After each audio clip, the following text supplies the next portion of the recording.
Hello प्यारे बच्चों, तो आज हम Delhi government school pre board exam term first के मैथ्स का सॉल्यूशन करने जा रहे हैं, जो मॉर्निंग शिफ्ट में हुआ था। तो यहां पे आपके सामने सेक्शन ए है और सेक्शन ए को आप बिल्कुल ध्यान से समझ लेंगे एक एक क्वेश्चन को, क्योंकि आने वाले फाइनल एग्जाम में भी कुछ ऐसे ही क्वेश्चन आने वाले। ठीक है, यस। तो यहां पे फर्स्ट क्वेश्चन क्या कह रहा है, सेक्शन ए का फर्स्ट क्वेश्चन बोल रहा है कि the domain of the function F of X is equal to sine inverse root 2 minus X is. तो यार आप अच्छे से जानते हो, अगर मैं कहूं साइन इनवर्स एक्स तो आप क्या कहोगे, सर एक्स जो है वो -1 से 1 के बीच में होना चाहिए, ये बोलोगे या नहीं? बिल्कुल बोलोगे। डोमेन निकालने के लिए हम यही काम करते हैं। तो यहां पे इसकी डोमेन क्या थी, साइन इनवर्स एक्स की डोमेन क्या होती है, -1 से 1 के बीच में। -1 भी हो सकता है, 1 भी हो सकता है, उनके बीच के नंबर भी आप ले सकते हो डोमेन में। वो साइन इनवर्स एक्स की थी, पर अपने को किसकी बताने, साइन इनवर्स √2 माइनस एक्स की डोमेन बतानी। साइन इनवर्स √2 माइनस एक्स की यहां पे आपको डोमेन बतानी है। तो भाई कुछ भी नहीं करना, आप क्या कहोगे, सर जो ये साइन इनवर्स के साथ लिखा है ना, ये चीज 1 और -1 के बीच में हमें लेनी होती है बस। और यहां से हम एक्स फाइंड कर लेंगे अच्छे से। अब देखो, अगर मैं स्क्वायर कर दूं तो आप क्या कहोगे कि सर इधर तो 0 आ जाएगा, इधर 2 माइनस एक्स आ जाएगा और इधर आपका 1 आ जाएगा। आप ऐसा लिख सकते हो बिल्कुल अच्छे से, यस। भाई मैंने स्क्वायर किया तो देखो, आप ये तो कह नहीं सकते कि 2 माइनस एक्स 1 और 1 के बीच में आएगा, ये कोई सेंस थोड़ी निकलते यहां पे। मैं ये कह दूं भाई 2 माइनस एक्स 1 और 1 के बीच में आएगा, कोई नंबर ऐसा होगा जो 1 और 1 के बीच में आएगा, नहीं। तो आप ये कह सकते हो कि भाई ये कम से कम तो 0 हो सकता है और ज्यादा से ज्यादा 1 हो सकता है, इतना कह सकते हो। क्योंकि नेगेटिव तो हो ही नहीं सकता भाई, नेगेटिव तो हो ही नहीं सकता। कम से कम तो 0 हो सकता है और ज्यादा से ज्यादा 1 हो सकता है। आप इससे ऐसा बोल सकते हो, दिस इंप्लाइज। अब बस आपको x निकालना है, सिंपल। तो x निकालने के लिए तीनों साइड -2 करना पड़ेगा। तो इधर आपका -2 और इधर भाई आपका -2 करोगे तो -2 से 2 खत्म, तो -x बचेगा। और इधर आपका जब -2 करोगे तो कितना आएगा, माइनस का 1 आएगा या नहीं? बिल्कुल, यहां पे माइनस का 1 आ जाएगा। और भाई अब आपको यहां से x के आगे से माइनस हटाना है, तो तीनों साइड माइनस से मल्टीप्लाई करनी पड़ेगी और इनक्वालिटी का साइन चेंज हो जाएगा। तो यहां पे 2 ग्रेटर देन इक्वल x और ये x किससे ग्रेटर देन इक्वल हो जाएगा, 1 से। तो कहने का मतलब आप यहां पे क्या कह सकते हो, x 1 होगा और 1 से बड़ा होगा, 2 होगा और 2 से छोटा होगा। तो क्लोज इंटरवल 1 से 2 बोल सकते हो। इस बात को आप क्या कह सकते हो, क्लोज इंटरवल 1 से 2। और क्लोज इंटरवल 1 से 2 ऑप्शन सी में, ऑप्शन सी आपका बिल्कुल ठीक होगा। और आप यहां पे ये वैल्यू रख के भी देख सकते हो। आप अगर 1 रखते हो तो ये आपका क्या आ जाता है, 1, 2 माइनस 1 1, और 2 रखते हो तो ये 0 आ जाता है। मतलब कि हमेशा डिफाइंड होगा। तो डोमेन क्या है, इसकी डोमेन क्या है, क्लोज इंटरवल 1 से 2। तो ऑप्शन सी यहां पे आपका बिल्कुल ठीक होगा। अपना क्वेश्चन नंबर 2 देखते हैं। अब क्वेश्चन नंबर 2 देखते हैं, यस, आगे चलते हैं। तो प्यारे बच्चों, अपने पेपर का सेकंड क्वेश्चन ये था, इसमें बोल रहा है कि y is equal to sine की पावर 4x प्लस कोस की power 4x then dy by dx is equal to, आपको dy बाई dx बताने इनमें से कौन सा होने वाला है। तो सिंपल आप इसका डिफरेंशिएशन कर दो with respect to x both side. तो यहां पे तो आ जाएगा आपका y का dy बाई dx, और जब आप इसका डेरिवेटिव करोगे तो इसका अलग होगा और इसका अलग होगा। इसका डेरिवेटिव करोगे तो पावर आगे, पावर में से 1 कम और अंदर का cos x हो जाएगा, क्योंकि अंदर sin x है और sin x का डेरिवेटिव cos x। ऐसे जब इसका डेरिवेटिव करोगे तो पावर आगे, पावर में से 1 कम और cos x का जब डेरिवेटिव करोगे जो अंदर है उसका डेरिवेटिव आएगा माइनस का sin x। यस, इतना आप सबको आता होगा, कोई दिक्कत यहां तक नहीं होनी चाहिए। अब देखो इसमें ध्यान से देखिए, कॉमन आ रहा है कुछ। तो एक तो 4 कॉमन आ रहा है और एक sin x कॉमन आ रहा है और एक आ रहा है cos x कॉमन, और एक मैं माइनस भी कॉमन निकाल लेता हूं साथ साथ। मैं माइनस भी कॉमन निकाल लेता हूं साथ साथ, ठीक है। -4 sin x cos x में यहां से कॉमन निकालूंगा तो यहां पे क्या बचेगा, आप खुद देखिए। जब यहां से आपका 4 कॉमन चला जाएगा, cos x कॉमन चला जाएगा, एक sin x कॉमन चला जाएगा और माइनस कॉमन जाएगा, तो यहां पे बचेगा माइनस का sin स्क्वायर x।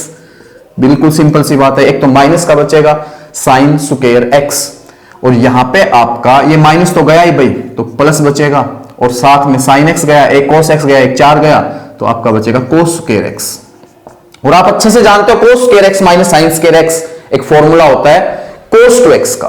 किसका फॉर्मूला होता है, cos टू x का। तो इधर से भी मैं एक फॉर्मूला बनाना स्टार्ट करूंगा, इधर से भी मैं एक फॉर्मूला बनाना स्टार्ट करूंगा। तो यहां पे मैं लिख सकता हूं माइनस, तो ये है ही अपना, इसको मैं 2 इंटू 2 लिख सकता हूं 4 को, और साथ में sin x इंटू में cos x। और बेटा ये cos square x minus sin square x आपका हो गया cos टू x। क्या हो गया, cos टू x, यस। अब यहां पे ध्यान से देखिए, 2 sin x into cos x को आप लिख सकते हो sin टू x। क्या लिख सकते हो, sin टू x। तो ये आपका -2 और इसको आप लिख सकते हो sin 2x और ये आपका cos 2x है। और आप एक बार फिर से ध्यान से देखिए लास्ट स्टेप में भी फॉर्मूला माइनस को छोड़ के एक फॉर्मूला बन रहा है 2 sin something into cos something sin 2 something, 2 sin something into cos something sin 2 something. तो यहां पे आप लिखने वाले हो माइनस तो ये आगे आगे रहेगा तो sin 2 समथिंग, तो 2 तो ये रहा समथिंग 2x है तो 2 इंटू 2x क्या हो जाएगा 4x माइनस sin 4x, मतलब कि ये अपना आंसर होने वाला है। और ये कहां है, ये ऑप्शन डी में है। तो बेटा इस क्वेश्चन का बिल्कुल सही जवाब है ऑप्शन डी। ऑप्शन डी बिल्कुल सही जवाब है। नेक्स्ट क्वेश्चन देखते हैं अपना।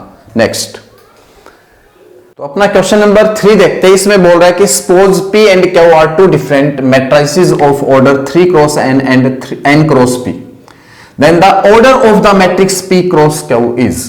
तो ये कह रहा है कि भाई अपना जो P मैट्रिक्स है वो किस ऑर्डर का दे रखा है इन्होंने 3 क्रॉस n का, और Q मैट्रिक्स किस ऑर्डर का दे रखा है, Q मैट्रिक्स किस ऑर्डर का दे रखा है n क्रॉस p का। तो आपसे ये पूछना चाह रहे हैं कि P क्रॉस Q ये जो मैट्रिक्स आएगा सोल्व होके ये किस ऑर्डर का आएगा। तो यहां पे सिंपल सा क्वेश्चन है, आप बिल्कुल अच्छे से सोच पाओगे। देखो मैट्रिक्स की मल्टीप्लाई दे रखी है, तो मल्टीप्लाई कब होती है जब इसकी रो, इसके कॉलम और इसकी रो बराबर हो, पहले वाले के कॉलम और सेकंड वाले की रो बराबर हो।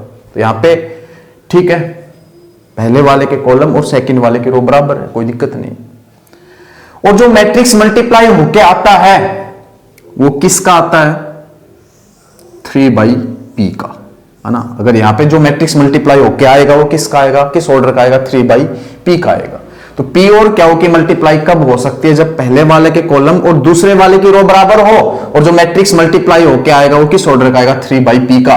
तो पहले तो आप ये चेक करो यहां पे कि कहीं 3/p दे रखा है, बिल्कुल स्पष्ट दे रखा है ऑप्शन ए में। तो ऑप्शन ए बेटा यहां पे बिल्कुल ठीक होगा। इस क्वेश्चन का जवाब है ऑप्शन ए। ऑप्शन ए बिल्कुल करेक्ट जवाब है। नेक्स्ट क्वेश्चन देखते हैं। आसान सा क्वेश्चन था बेटा। क्वेश्चन नंबर 4 देखते हैं। प्रॉपर्टी बेस्ड क्वेश्चन है, अच्छा क्वेश्चन है, ध्यान से देखिएगा। बोल रहा है कि if A is A square matrix of order 3/3, ए कोई मैट्रिक्स है भाई 3/3 ऑर्डर का जिसमें 3 रो और 3 कॉलम है, ठीक है। सच दैट ए का डिटरमिनेंट इज इक्वल टू 5, ए का डिटरमिनेंट दे रखा है 5, ए का डिटरमिनेंट 5 दे रखा है। Then the value of adjoint of A का डिटरमिनेंट, इसकी वैल्यू बतानी। तो भाई हम एडजॉइंट ऑफ ए का जो डिटरमिनेंट है उसको हम लिख सकते हैं ए डिटरमिनेंट की पावर n-1। तो n मतलब ऑर्डर 3 है तो 3-1, ऐसा मैं लिख सकता हूं बिल्कुल आसानी से। तो यहां पे a डिटरमिनेंट की पावर मैं यहां पे फिलहाल 2 कह सकता हूं, और a डिटरमिनेंट की वैल्यू दे रखी है, आपको दे रखी है डिटरमिनेंट की वैल्यू 5। तो आप करोगे 5 का स्क्वायर तो आंसर आएगा 5 का स्क्वायर 25 आंसर आएगा 25। यहां पे ऑप्शन बी में है, ऑप्शन बी आपका यहां पे बिल्कुल सही होगा। यहां पे बी ऑप्शन सही होगा इस क्वेश्चन का आंसर। तो बेटा नेक्स्ट क्वेश्चन देखते हैं। अब क्वेश्चन नंबर 5 देखिए, बिल्कुल आसान सा क्वेश्चन है। बोल रहा है कि the slope of the tangent to the curve y is equal to x³ - x at the point 2, 6 is. तो ऐसे में कुछ भी नहीं करना होता, ये आपके पास x एक्सिस, ये y एक्सिस, कोई कर्व है, सपोज करो ये कर्व है और इसकी इक्वेशन मान लो y is equal to x³ - x, है ना। ये कर्व मैंने मान रखा है, इसका ग्राफ ऐसा ही नहीं बनेगा, ये मैंने मान रखा है, ठीक है। तो इसका ये कह रहा है कि भाई इसके पॉइंट 2, 6 पे स्लोप बताना है। तो मतलब पॉइंट 2, 6 पे जो टेंजेंट डलेगा उसका स्लोप बताना है। तो कुछ भी नहीं करना होता है ऐसे में, अपने को जो फंक्शन जो यहां पे जो कर्व दे रखा है उसकी इक्वेशन दे रखी है उसका कर लेना है derivative with respect to x, जो क्या आएगा dy/dx 3x², x³ का 3x² और -x का -1। और उसके बाद सिंपल, बिल्कुल सिंपल, उसके बाद हमें डिफरेंशिएशन जो dy/dx हमने निकाला है उसमें 2, 6 रख देना है, 2, 6 रख देना है। x की जगह 2 रख देना है, y की जगह तो हम रख सकते ही नहीं क्योंकि यहाँ पे y कुछ है ही नहीं। तो यहाँ पे 2 लगाएंगे तो 3 इंटू में 2 का स्क्वायर 4 -1, तो ये आपका 12 - 1 11, 12 - 1 11, जो ऑप्शन सी में है। ऑप्शन सी बिल्कुल करेक्ट होगा। यस बेटा, क्वेश्चन नंबर आपका 5 है और इसका ऑप्शन सी बिल्कुल सही होगा। नेक्स्ट क्वेश्चन देखते हैं।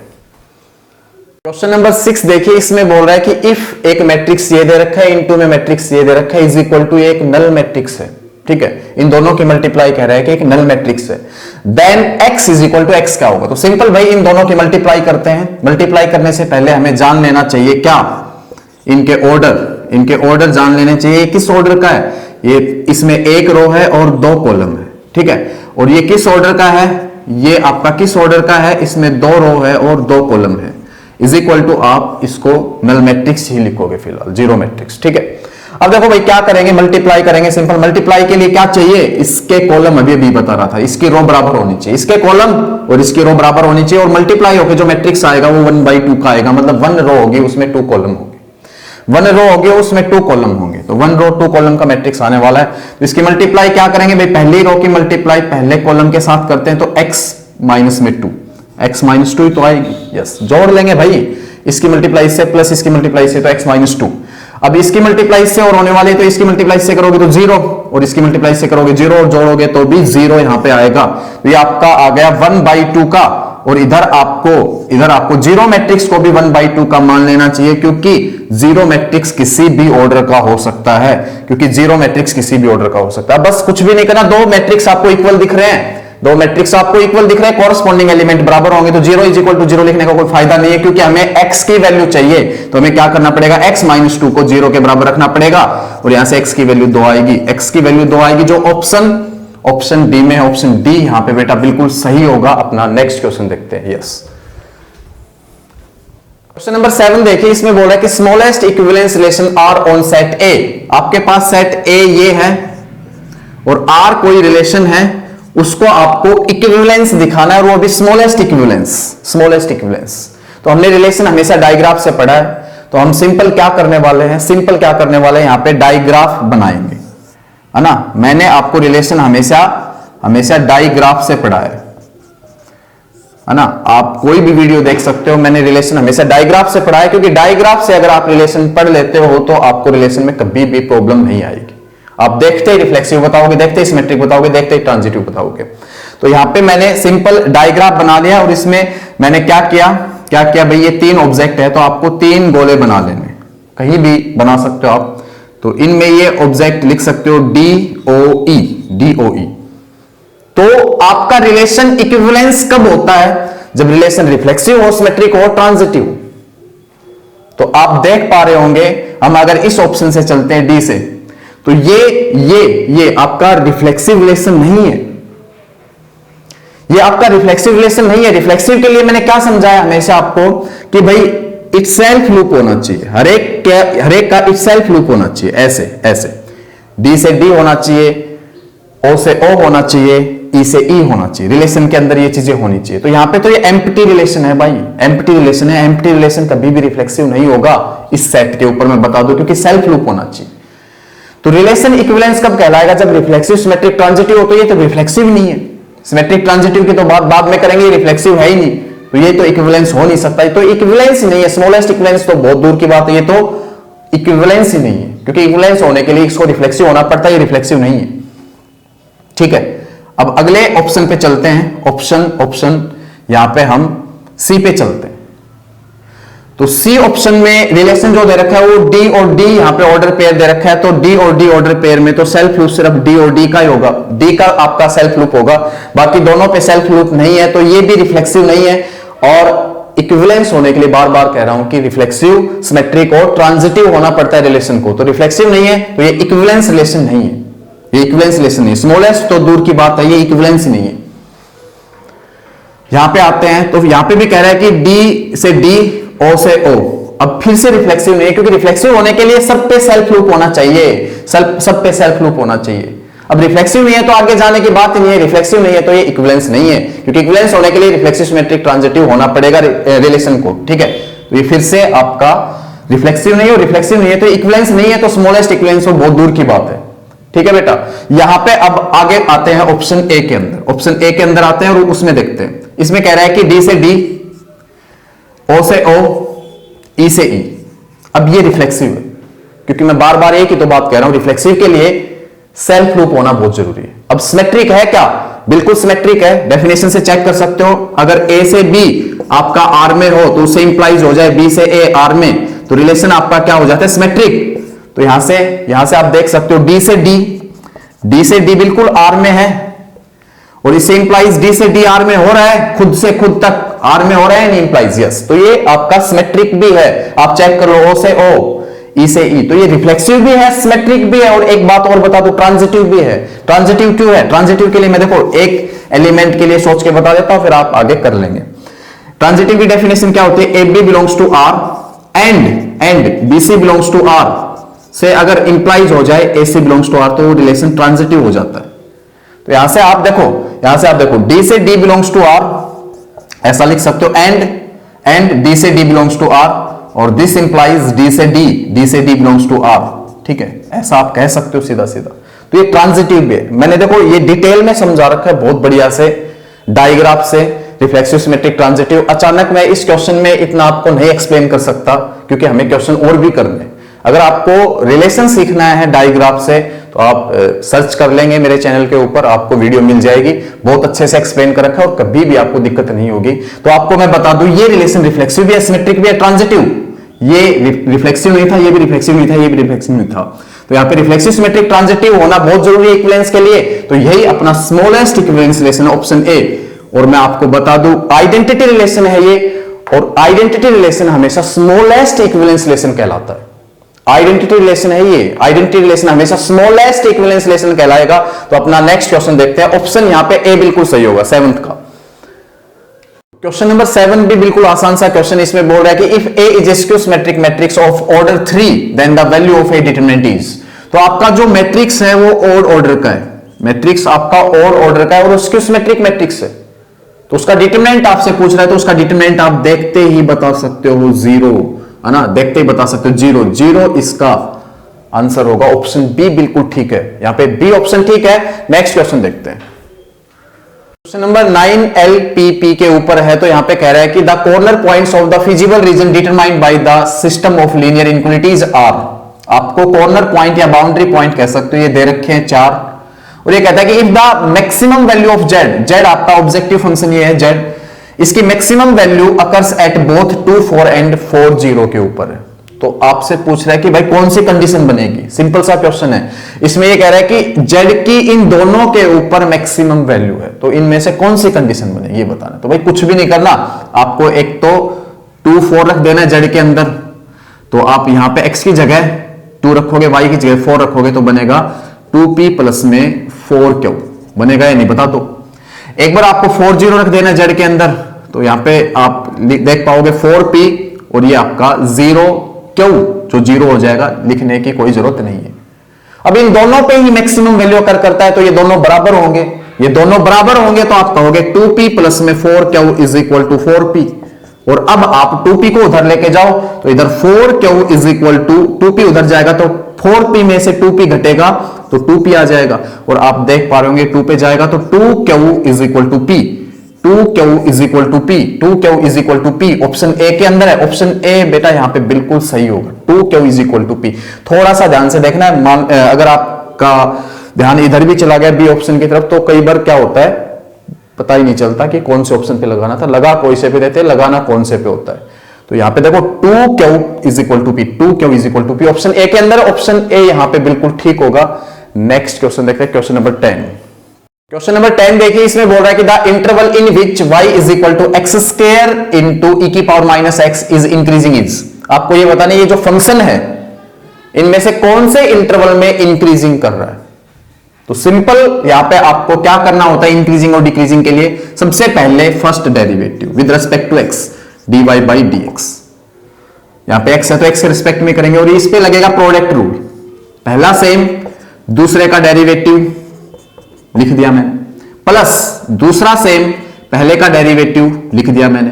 इसके बाद हम इसको थोड़ा सा सिंप्लीफाई कर लेते, सिंप्लीफाई मतलब यहां पे कॉमन वॉमन आता है तो कॉमन ले लेते कुछ। तो यहां पे आप देख पा रहे होंगे, एक तो आपका x कॉमन आ रहा है, एक e की पावर माइनस x कॉमन आ रहा है, तो x इंटू e की पावर माइनस x कॉमन आ रहा है भाई। तो यहां पे क्या बच गया x और -1, तो माइनस x बच गया, सीधी सी बात है। एक तो x बच गया, एक -1 बच गया, तो माइनस का x बच गया, प्लस यहां पे x कॉमन गया, e की पावर माइनस x कॉमन गया, तो एक 2 बच गया। इसके बाद हम क्या करते हैं, हमेशा क्रिटिकल पॉइंट्स या स्टेशनरी पॉइंट के लिए फंक्शन का डेरिवेटिव जीरो के बराबर रखते हैं, dy बाई dx को किसके बराबर रख लेंगे, जीरो के बराबर। तो यहां पे x इंटू ई की power minus x into minus x plus 2 किसके बराबर रखा जाएगा, जीरो के बराबर। और अब आप देख पा रहे होंगे या तो x जीरो होगा या ये जीरो होगा, ई की पावर माइनस एक्स तो कभी जीरो होगा नहीं, ई की पावर माइनस एक्स कभी भी जीरो नहीं हो सकता, ये ध्यान रखना। तो या तो x is equal to zero या minus x plus 2 is equal to यहां पे जीरो हो सकता है। तो x की वैल्यू एक तो जीरो आ रही है और एक x की वैल्यू आ रही है, आप देखो ये दो उधर जाएगा तो माइनस का दो, माइनस माइनस प्लस का दो, तो यहां पे दो वैल्यू आ गई आपकी x की और उन दोनों वैल्यू को नंबर लाइन पे लेके आना है। तो इधर माइनस इंफिनिटी, ये जीरो, ये 2 और इधर इंफिनिटी। क्लियर। अब क्या करते हैं हम, क्या करते हैं, 2 से इंफिनिटी के बीच का कोई भी पॉइंट उठा के, कोई भी नंबर उठा के यहां पे हम रखते हैं लाके फर्स्ट डेरिवेटिव में, और वहां से पता करते हैं साइन पॉजिटिव आएगा या नेगेटिव, और वो यहां लिख देते हैं। तो 2 से इंफिनिटी के बीच में एक 3 हम मान सकते हैं। तो 3 को अगर मैं यहां रखता हूं तो आप खुद देखो, देखो ये 3 पॉजिटिव, पॉजिटिव, यहां पे रखने पे पॉजिटिव, यहां पे भी रखने पे positive, positive into positive, positive, और जब यहां पे 3 रखूंगा तो 2 में से 3 गया तो माइनस का एक नेगेटिव, तो नेगेटिव पॉजिटिव पॉजिटिव, तो ये बनेगा नेगेटिव, बनेगा या नहीं बता दो भाई। ये पॉजिटिव 3 रखने पे, ये पॉजिटिव, यहां पे 3 रख लो, ई की पावर माइनस 3 पॉजिटिव, जब यहां पे 3 रखोगे तो 2 में से 3 गया तो माइनस 1, तो माइनस 1 इंटू समथिंग करोगे, सारा पॉजिटिव था तो नेगेटिव नहीं हो जाएगा सारा। अब 0 से 2 के बीच में 1 लाई करता है, 1 रख लो भैया, ये 1 रखने पे ये पॉजिटिव, यहां पे 1 रखोगे तो पॉजिटिव, 1 यहां रखोगे तो 2 में से 1 गया तो 1 वो भी पॉजिटिव, तो ये आ गया आपका पॉजिटिव। अब आगे बढ़ जाओ, माइनस इंफिनिटी से 0 के बीच में हम क्या रख सकते हैं, माइनस 1 रख सकते हैं, सीधी सी बात है। तो माइनस 1 रखेंगे, ये नेगेटिव, यहां पे ये आपका पॉजिटिव आने वाला, माइनस 1 रख लो, यहां पे ये पॉजिटिव, ये नेगेटिव, ये आपका पॉजिटिव आ जाएगा। और जब माइनस 1 यहां रखोगे, माइनस 1 यहां रखोगे तो प्लस का 1 कर देगा, 2 जमा 1 3 हो जाएगा, तो ये भी पॉजिटिव। तो कहने का मतलब नेगेटिव पॉजिटिव पॉजिटिव नेगेटिव, तो ये साइन आपका नेगेटिव आने वाला है। बस अपने को इतना वर्क करना होता है और उसके बाद क्वेश्चन खत्म। जिस इंटरवल में साइन पॉजिटिव आ रहा है उस इंटरवल में फंक्शन इंक्रीज करेगा, और जिस इंटरवल में साइन नेगेटिव आ रहा है उस इंटरवल में फंक्शन डिक्रीज करेगा। तो अपने को बताना था फंक्शन इंक्रीज कहां करेगा, तो 0 से 2, देखो भाई कहां है, 0 से 2 ऑप्शन डी में है, ऑप्शन डी बेटा यहां पे बिल्कुल राइट होता है। इस क्वेश्चन का आंसर ऑप्शन डी होगा, यस। नेक्स्ट क्वेश्चन देखते हैं। क्वेश्चन नंबर 11 भी अपना बिल्कुल आसान सा क्वेश्चन है, कुछ भी नहीं करना, इसको आपको सॉल्व करके बताना है कि कौन सा ऑप्शन यहां पे बनेगा। ठीक है, तो भाई देखो कोस इनवर्स 1/2 कोई भी बता देगा भाई, कोस 1/2 कहां होता है, वो सीधा लिख दो। कोस इनवर्स 1/2 का मतलब कैसे सोचो, कोस 1/2 कहां होता है, तो कोस 1/2 पाई/3 पे होता है, पाई/3 पे होता है, सीधा पाई/3 लिख दो, सिंपल सा क्वेश्चन। प्लस ये 2 लिख लो। अब कोसिकेंट इनवर्स 2 का मतलब कैसे सोचो कि कोसिकेंट 2 कहां होता है, जहां पे साइन 1/2 होता है, और साइन 1/2 आपका पाई/6 पे होता है, आपको पता हो। तो कोसिकेंट इनवर्स 2 का मतलब पाई/6। बस कितना आसान सा क्वेश्चन, आप खुद देखो, बस अब इसको सिंप्लीफाई करना, आंसर आ जाएगा।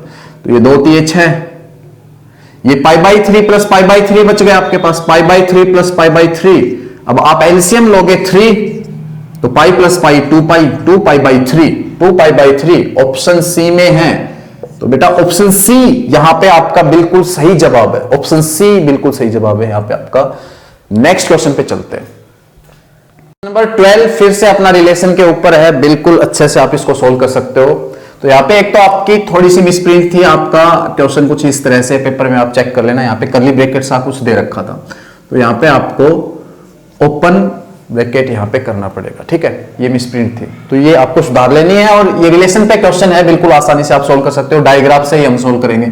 बोलता है कि the relation R in the set, relation R in the set, set आपके पास ये है जिसमें 3 एलिमेंट है, तो आपको 3 गोले पहले ही बना लेने चाहिए, 1 2 3, और इनमें ये ऑब्जेक्ट लिख देने चाहिए, 1 2 3 ऐसे लिख लेने चाहिए। गिवन बाई आर आपके पास ये है, रिलेशन आपके पास ये है। तो इनमें से यहां पे कई सारी बातें बोल रहे हैं, सिमेट्रिक, रिफ्लेक्सिव, ट्रांजिटिव, इक्विवेलेंस। तो कहने का मतलब हमें सिमेट्रिक भी देखना पड़ेगा, रिफ्लेक्सिव भी देखना पड़ेगा और ट्रांजिटिव भी देखना पड़ेगा, तब हम सारी चीजों का यहां पे निचोड़ निकाल पाएंगे कि भी कौन सा ऑप्शन सही है। तो ये सेट था, मैंने एलिमेंट गोले के अंदर लिख लिए, 3 गोले बना लिए, 3 एलिमेंट थे, इसलिए तीनों के तीनों एलिमेंट मैंने लिख लिए। अब रिलेशन से हम डायग्राफ बना सकते हैं, डायग्राफ से रिलेशन, तो हम क्या करेंगे, यहां से रिलेशन से डायग्राफ बनाना चाह रहे हैं, तो ये कह रहा है कि 1 से 2, 1 से 2।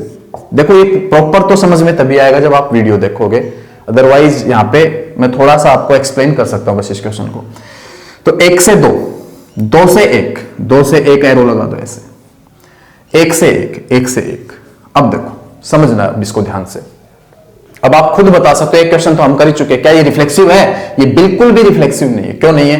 क्योंकि रिफ्लेक्सिव होने के लिए सभी पे सेल्फ लूप होना बहुत जरूरी है, और यहाँ पे 2 और 3 पे सेल्फ लूप है ही नहीं, तो ये रिफ्लेक्सिव तो नहीं है। तो हम लिखते चलेंगे ये रिफ्लेक्सिव नहीं है भाई, ये रिफ्लेक्सिव नहीं है, काटा लगा लो। क्या सिमेट्रिक है? क्या ये सिमेट्रिक है? तो सिमेट्रिक तो बिल्कुल है, सिमेट्रिक बिल्कुल है, क्योंकि डेफिनेशन फुलफिल हो रही है। आप चेक कर लो चाहे कैसे भी, A B belongs to R से क्या इंप्लाइज हो जाए, B A belongs to R, तो सिमेट्रिक हो जाता है।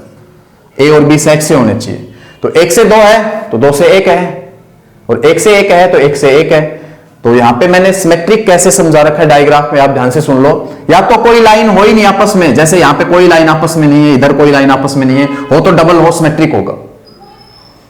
सिमेट्रिक कैसे ध्यान रखना है, या तो कोई आपस में लाइन हो ही नहीं, जैसे यहां से यहां कोई लाइन नहीं है, यहां से यहां कोई लाइन नहीं है, और हो तो डबल हो, सिमेट्रिक होगा, बस इतना ध्यान रखना है। देखते क्लिक हो जाएगा अगर आप थोड़ी सी प्रैक्टिस कर लेते हो तो ये सिमेट्रिक है, यस सिमेट्रिक है भाई, ये सिमेट्रिक है, बिल्कुल है सिमेट्रिक। ट्रांजिटिव और देखते हैं, ट्रांजिटिव में फंस जाएंगे बच्चे, क्योंकि मैंने वीडियो में सेम टाइप का क्वेश्चन ट्रांजिटिव के लिए करवाया है पीछे, तो बिल्कुल यहां पे ट्रांजिटिव में बच्चे उलझ सकते हैं। मैं आपको बताता हूं कैसे।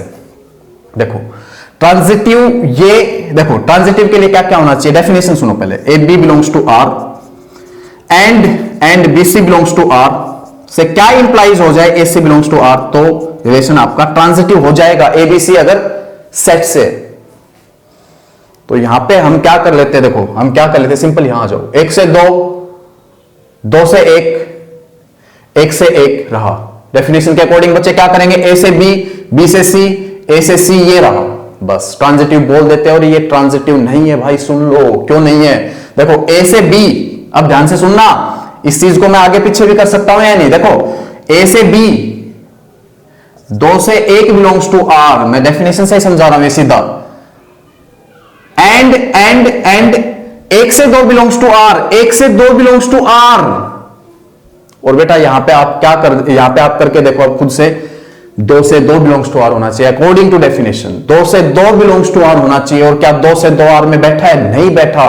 तो ट्रांजिटिव का ये बहुत अच्छा एग्जाम्पल ले रखा है, बहुत बढ़िया, मैं बता देता हूं, ये नॉट ट्रांजिटिव है। क्या है ये? Not transitive. यहां पे बहुत से बच्चे ये सोचेंगे सीधा ए से बी, बी से सी, ए से सी रहा, बात खत्म। आप थोड़ा सा दिमाग लगाओ, अगर इसको मैं आगे लिख लेता हूं, इसको थोड़ा पीछे लिख लेता हूं, तो 2 से 1 आर में है, 1 से 2 आर में है, पर 2 से 2 आर में होना चाहिए या नहीं, 2 से 2 आर में नहीं है। इसलिए मैं कहता हूं डायग्राफ से बिल्कुल क्लिक हो जाएगा। और अगर मैंने आपको समझाया हुआ इस टाइप का डायग्राफ कभी भी ट्रांजिटिव नहीं होता है। अगर ये होता ना इस पे, तो ट्रांजिटिव पक्का होता है। मैंने डायग्राफ में कुछ फिगर बताए आपको, फिगर से आप देखते बता सकते हो, ये फिलहाल ट्रांजिटिव नहीं है। अगर इस पे ये होता तो ये ट्रांजिटिव होता। क्लियर? यस। तो ये ट्रांजिटिव नहीं है भाई, ये ट्रांजिटिव नहीं है। और ऐसे क्वेश्चन में बहुत से बच्चे फंसेंगे, ये ट्रांजिटिव नहीं है बेटा। तो भाई रिफ्लेक्सिव नहीं है, ट्रांजिटिव नहीं है, सिमेट्रिक है। चेक करते हैं, सिमेट्रिक है, ट्रांजिटिव है, गलत ऑप्शन। रिफ्लेक्सिव है, गलत ऑप्शन, पहले ही रिफ्लेक्सिव तो है ही नहीं।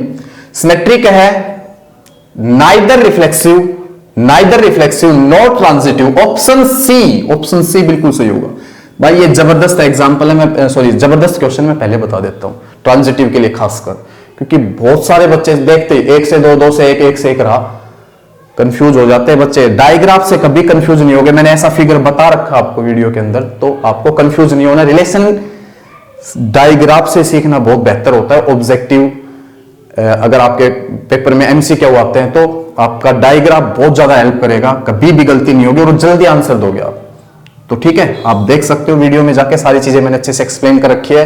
यस, नेक्स्ट क्वेश्चन देखते हैं, इसका आंसर सी आएगा भाई। क्वेश्चन नंबर 13 देखते हैं, बोलता है कि if sin y is equal to x into cos A plus y then d y by d x is equal to. तो ऐसे क्वेश्चन देखते ही, कैसे, जिनमें एक x हो बाकी सब y हो, या एक y हो बाकी सब x हो, तो उसमें एक ही काम करना चाहिए, वो एक वाला एक तरफ, बाकी सब एक तरफ। अच्छा क्वेश्चन है, बता देता हूं डिफरेंशिएशन में, इस क्वेश्चन में भी कोई कमी नहीं है, अच्छा क्वेश्चन है। एक एक्स है, बाकी सब वाई है, तो आपको एक्स वाला एक तरफ करना है, तो एक्स इधर रख लेना है और ये अपोन में आ जाएगा और आपका काम बन जाएगा आसानी से। तो ये साइन वाई अपोन में cos A plus Y, upon में कोस ए प्लस वाई।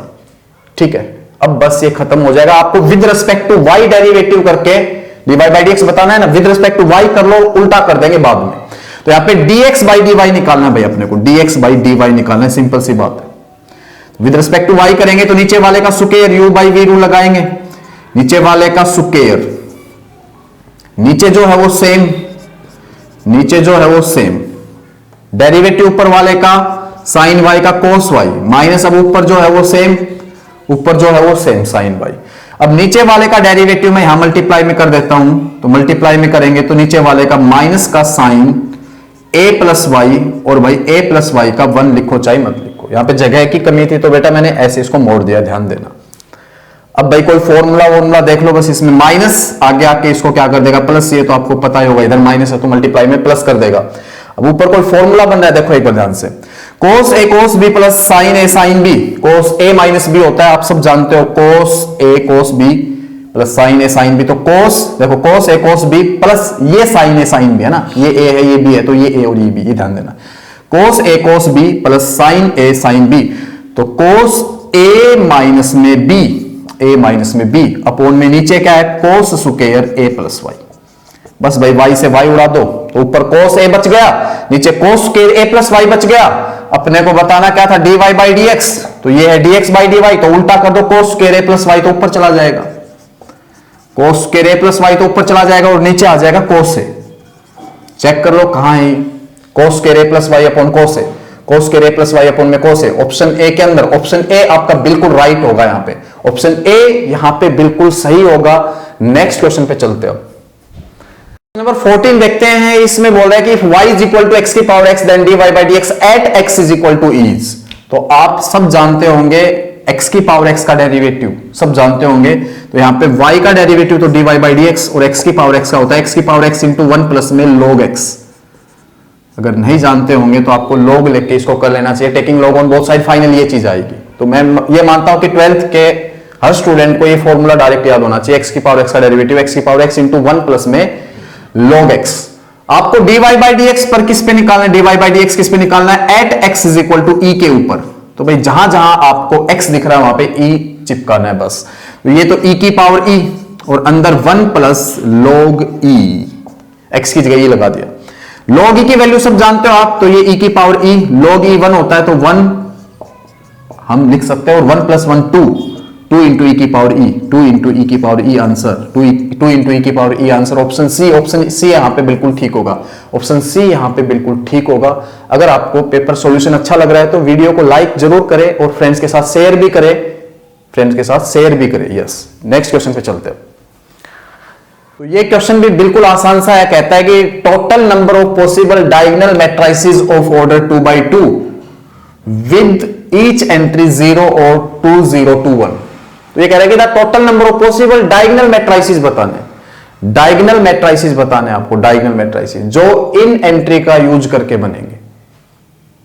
तो ये अच्छा क्वेश्चन है, जबरदस्त। तो देखो भाई डायगोनल मैट्रिक्स की पहले तो आपको खासियत पता होनी चाहिए, जिसमें नॉन डायगोनल एलिमेंट 0 होने चाहिए। ये डायगोनल वाले और ये नॉन डायगोनल एलिमेंट 0 होने चाहिए। ये क्वेश्चन जबरदस्त है भाई, मैं बता दूं आपको। तो यहां पे तो आप 0 लिख ही लो, यहां पे 0 लिख लो, यहां पे 0 लिख लो, ये कहना चाह रहे हैं। यहां पे आपके पास ऑप्शन है, यहां पे आप 0 भी लिख सकते हो और 2021 भी लिख सकते हो। ये बात ध्यान से सुनिए, यहां पे आप 0 भी लिख सकते हो और 2021 भी। डायगोनल मैट्रिक्स का सीधा सीधा मतलब सुन लो क्या होता है, non diagonal element 0, non diagonal element 0, बस ये डेफिनेशन आपको ध्यान रखनी है। तो भाई डायगोनल में 0 भी आ सकता है और 0 नहीं भी आ सकता, मतलब इसका मतलब तो यही हुआ। आप कहीं पढ़ लेना, कई बच्चे बहुत कंफ्यूज होते हैं। मैं जैसे ये लिख, पहले मैं आपको थोड़ा समझा देता हूं, ये मैट्रिक्स लिख दिया। अब कई बच्चे इसको डायगोनल मैट्रिक्स नहीं मानते, ये सबसे बड़ी गलती करते हो। ये डायगोनल मैट्रिक्स है, 0 मैट्रिक्स ये डायगोनल मैट्रिक्स है, क्योंकि डायगोनल मैट्रिक्स का सीधा सीधा मतलब ये होता है नॉन डायगोनल एलिमेंट 0। तो यहां पे नॉन डायगोनल 0 है भाई, डायगोनल एलिमेंट कुछ भी हो, नॉन डायगोनल जीरो होने चाहिए। तो डायगोनल एलिमेंट कुछ भी हो, नॉन डायगोनल एलिमेंट जीरो होने चाहिए। तो ये जीरो रहे तो सही। तो ये भी एक डायगोनल मैट्रिक्स है और हम गलती यही करते हैं कि इनको हम कभी ये सोचते नहीं कि ये जीरो आएंगे, हम ये सोचते कुछ ना कुछ आएंगे, जीरो नहीं होने चाहिए डायगोनल वाले। डेफिनेशन सीधी सीधी क्या है, नॉन डायगोनल एलिमेंट जीरो, बस ये जीरो होने चाहिए। ये भाई कुछ भी हो भाई, इसमें कोई दिक्कत नहीं है।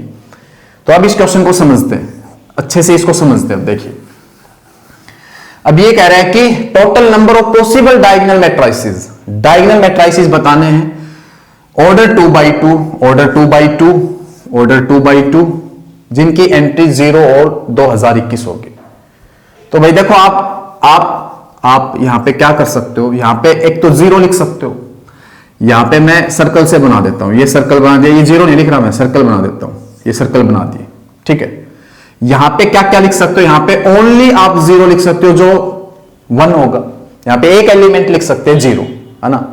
मैं ये कह रहा हूं यहां पे 0 लिख सकते हैं जिसको मैं एक एलिमेंट कह सकता हूं, एक। रूल तो यही है ना, रूल तो यही है।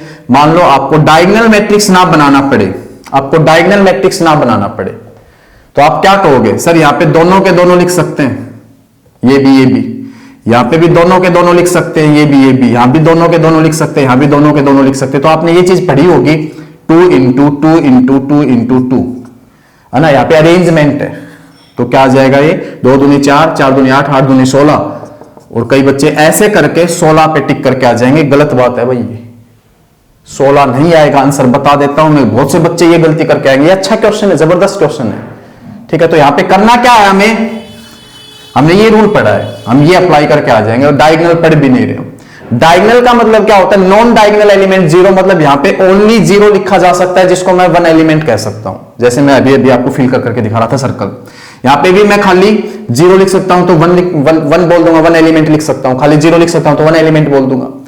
यहां पे भाई अभी मैं बता रहा था जीरो मैट्रिक्स एक डायगोनल मैट्रिक्स होता है। तो यहां पे आप 0 भी लिख सकते हो और 2021 भी, मतलब 2 एलिमेंट लिख सकते हो। यहां पे भी 2 एलिमेंट लिख सकते हो। और बस अब कर देनी अरेंजमेंट, तो 2 गुना 1 गुना 1 गुना 2, आगे पीछे कहीं भी लिख दो, तो 2 दूनी 4, यहां पे 4।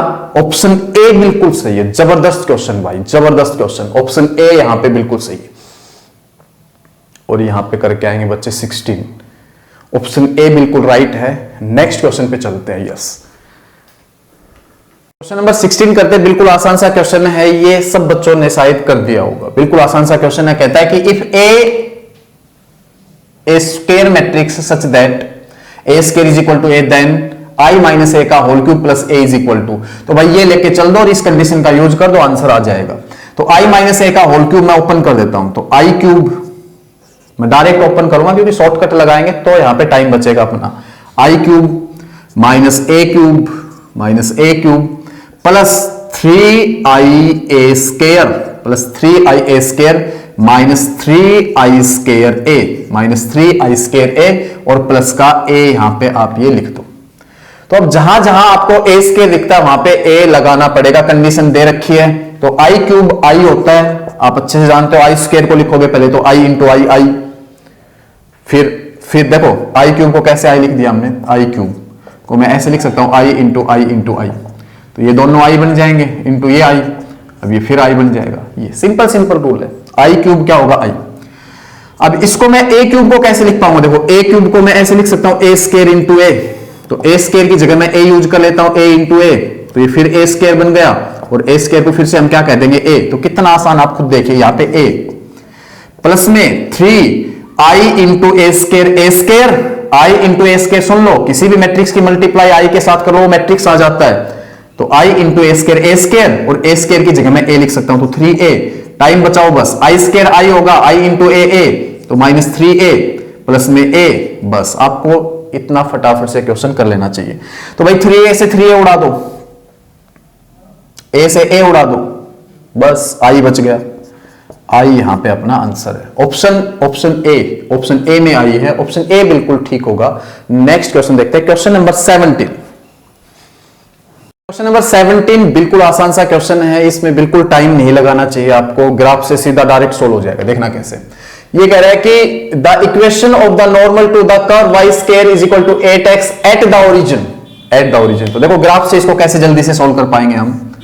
ये आपका पैराबोला बनने वाला है विद वर्टेक्स, इसको हम ऐसे लिख सकते हैं ना, with vertex 0 0, with vertex 0 0। Y square है, वाई स्केयर है तो फेस वाई की तरफ होगा, आगे प्लस है तो प्लस एक्स एक्सिस की साइड खुलेगा, और माइनस होता तो माइनस एक्स एक्सिस की साइड ये खुलता, तो यहां पे एक्स और ये वाई, तो यहां पे आपका राइट हैंड पैराबोला है। कौन सा पैराबोला भाई? Right hand parabola. इसको आप कह सकते हो y square is equal to 8x, y square is equal to 8x। अब ये कह रहा है कि ओरिजिन के ऊपर, ओरिजिन ये रहा, ओरिजिन ये रहा, सिंपल ओरिजिन के ऊपर, हालांकि रूल से भी कर सकते हैं इसको, टाइम लगेगा, और यहां पे अंडरस्टैंडिंग से आप बहुत जल्दी कर पाओगे। ओरिजिन, ओरिजिन ये रहा आपका, तो ये कहता है the equation of the normal to the curve y square is equal to 8x at the origin, at the origin. तो भाई ओरिजिन के ऊपर टेंजेंट तो ये होगा, टेंजेंट का काम तो कौन करेगा? Y axis. टेंजेंट का काम तो कौन करेगा? Y axis. अगर टेंजेंट की इक्वेशन बतानी पड़ती ओरिजिन के ऊपर, टेंजेंट की यहां पे इक्वेशन बतानी पड़ती, तो आप x इज इक्वल टू 0 लिख देते, तो क्योंकि वाई एक्सिस की equation x is equal to 0 होती है। फिलहाल हमें नॉर्मल की इक्वेशन बतानी है, तो नॉर्मल हमेशा टेंजेंट के परपेंडिकुलर होता है, तो ये परपेंडिकुलर हो गया, हो गए। और ये कौन है? X axis. ये भाई टेंजेंट, ये नॉर्मल इसके परपेंडिकुलर है, 90 डिग्री का एंगल बना रहा है नहीं, तो इसकी इक्वेशन लिखनी है अपने को, तो एक्स एक्सिस की इक्वेशन लिखनी है जो y इज इक्वल टू 0 होती है। तो y इज इक्वल टू 0 देखो ऑप्शन में कहा है, y is equal to 0 option C में, ऑप्शन सी यहां पे बिल्कुल ठीक होगा, ऑप्शन सी बिल्कुल ठीक होगा। टेंजेंट की पूछता तो ऑप्शन ए सही हो जाता, नॉर्मल की पूछ रहा है तो ऑप्शन सी सही हो गया। यस, तो देखो अंडरस्टैंडिंग से बहुत अच्छे से कर सकते हो आप, और भाई ग्राफ से आप इसको बढ़िया से कर सकते हो, और वैसे भी रूल से आप कर सकते थे, टाइम नहीं लगता उसमें ज्यादा। ठीक है, नेक्स्ट क्वेश्चन देखते हैं। क्वेश्चन नंबर 18 भी अच्छा क्वेश्चन है। इसमें बोल रहा है कि if A is a non singular matrix, जो स्क्वायर मैट्रिक्स है, नॉन सिंगुलर मतलब ए का डिटरमिनेंट क्या होगा? Not equal to 0। ठीक है, नॉट इक्वल टू 0 होगा। नॉन सिंगुलर मैट्रिक्स और वो स्क्वायर मैट्रिक्स है, और स्क्वायर मैट्रिक्स का ही हम डिटरमिनेंट निकाल सकते हैं, आप जानते भी होंगे। नॉट इक्वल टू 0 लेंगे हम, ऑफ ऑर्डर 3, तो ए किस ऑर्डर का है? 3/3 का, ये आपको पता होना चाहिए। सच दैट एक कंडीशन दे रखी है कि A square is equal to 3a के बराबर है, तो then the value of A determinant is, बस कुछ नहीं करना इसके अंदर, हमें इसमें बहुत सारे डिटरमिनेंट लगा देना है। ए का डिटरमिनेंट आराम से आएगा, देखना कैसे। ए स्क्वायर का determinant is equal to 3a का डिटरमिनेंट। अब यहां पे थोड़ा सा अपने को समझ के काम करना है, कैसे देखिए। ए स्क्वायर को मैं a इंटू ए करके डिटरमिनेंट लगा सकता हूं, और इसको मैं फिलहाल 3a का डिटरमिनेंट ही कह सकता हूं, बिल्कुल। अब आपको पता होगा ए बी का जो डिटरमिनेंट होता है वो क्या होता है? ए डिटरमिनेंट इंटू बी का डिटरमिनेंट। तो यहां पे मैं प्रॉपर्टी लगा सकता हूं क्या? ए का डिटरमिनेंट इंटू ए का डिटरमिनेंट इज इक्वल टू, यहां पे अपने को थोड़ा सा समझना पड़ेगा। अब देखो ये एक डिटरमिनेंट है और अंदर ए एक मैट्रिक्स है, और मैट्रिक्स के अंदर 3 की मल्टीप्लाई करोगे तो हर एलिमेंट के साथ चला जाएगा, मतलब यहां पे 9 एलिमेंट है, 9 एलिमेंट के साथ 3 बैठा है। और डिटरमिनेंट करोगे जब 9 एलिमेंट के साथ 3 बैठा, मतलब हर एक रो में 3 है, तो आप डिटरमिनेंट करोगे तो हर एक रो से 3 कॉमन आएगा, मतलब पहली रो से 3 कॉमन, दूसरी रो से 3 कॉमन, तीसरी रो से 3 कॉमन, और बचेगा खाली क्या? ए का डिटरमिनेंट। तो 3 3 3 करके ऐसे बाहर निकालना, इसको खाली 3 बाहर मत निकाल देना, नहीं तो ऑप्शन वो भी तैयार बैठा है, बता देता हूं। 3 3 3 करके बाहर निकालना। अब कुछ नहीं, ए का डिटरमिनेंट खत्म, क्योंकि ये वैल्यू है, वैल्यू हमेशा आपस में ऐसे कैंसिल हो सकती है, अपॉन मिलाते तब भी कैंसिल होगी। और ए का डिटरमिनेंट 3 3 9 होती है 27, ए का डिटरमिनेंट यहां पे आएगा 27। तो यहां पे थोड़ा सा स्मार्ट काम करना अपने को, ऑप्शन डी बिल्कुल ठीक होगा। तो बेटा ऑप्शन डी यहां पे बिल्कुल सही होगा अपना। क्वेश्चन नंबर 19 देखते हैं। नंबर 19 बिल्कुल सिंपल सा क्वेश्चन है, कहता है कि derivative of tan inverse x with respect to cot inverse x is, तो आपको tan इनवर्स x को मान लेना है y और cot इनवर्स x को मान लेना है z। आपको इसका डेरिवेटिव इसके रिस्पेक्ट में करना है, मतलब y का derivative with respect to z। तो जिसको आप लिख पाओगे यहां से तो dy बाई dx, और यहां से आप dz बाई dx ऐसा लिख पाओगे। बस कुछ नहीं करना, dy बाई dx यहां पे लिख दो। dy बाई dx कितना आएगा? 1/1 प्लस एक्स स्क्वायर, और dz बाई dx कितना आएगा? -1/1 plus x square. 1 plus x square से 1 प्लस एक्स स्क्वायर खत्म, 1/-1 आएगा -1। ऑप्शन ए के अंदर है, ऑप्शन ए आपका बिल्कुल ठीक होगा। यस, ऑप्शन ए बिल्कुल ठीक होगा। अपना नेक्स्ट क्वेश्चन देखते हैं अब। क्वेश्चन नंबर 20 देखते हैं। इसमें बोल रहा है कि minimum value of F of X if F of X is equal to sine X, और इंटरवल क्या दे रखा है, क्लोज इंटरवल 0 से 2 पाई इज। तो ये क्वेश्चन सीधा सीधा ग्राफ से सोल्व हो सकता था आपका। 0 से 2 पाई के बीच में साइन का ग्राफ बना लो बस। तो ये 0 और आप 0 से 2 पाई के बीच में साइन का ग्राफ कुछ ऐसे देख पाते हो, आपको अच्छे से पता है। ये देखो, ये 0 पे 0, पाई बाई 2 पे 1, पाई पे 0, और भाई 3 पाई बाई 2 पे आपका क्या आएगा, -1 आएगा कि नहीं बताओ, और 2 पाई पे फिर 0। तो आप ये देखो कि f of x is equal to sine X, सबसे कम क्या है, सबसे कम क्या है, सबसे कम -1 है, और वो 3 पाई बाई 2 पे। Minimum value of f of x, तो इसकी मिनिमम वैल्यू क्या होगी, -1 ही तो होगी 3 पाई बाई 2 पे। तो 3 पाई बाई 2 पे -1 ही तो होगी, -1, मतलब ऑप्शन सी यहां पे बिल्कुल ठीक होगा, ऑप्शन सी यहां पे बिल्कुल ठीक होगा। तो बेटा यहां पे मैंने सेक्शन ए आपको पूरा सोल्व करवा दिया है। अगर आपको सेक्शन बी, सेक्शन सी की वीडियो चाहिए तो कमेंट बॉक्स में मेरे को जरूर बता देंगे, और मैं वीडियो पक्का से डालूंगा, ठीक है। और अगर आपको ये वीडियो अच्छी लगी है तो वीडियो को लाइक जरूर करें, चैनल को सब्सक्राइब कर ले ताकि आप अगली वीडियो देख सको, ठीक है। Thank you very much.